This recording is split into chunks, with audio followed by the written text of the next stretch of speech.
प्रभुं प्राणनाथं विभुं विश्वनाथं जगन्नाथनाथं सदानन्दभाजम्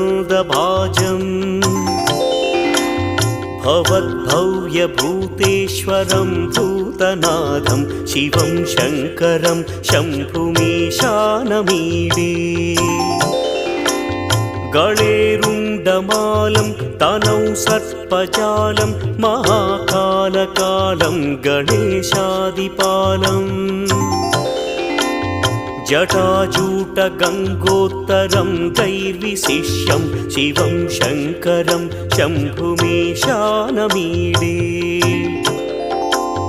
मुदामाकरं मण्डनं मण्डयन्तं महामण्डलं भस्मभूषाधरन्तम् अनादिं ह्यपारं महामोहमारं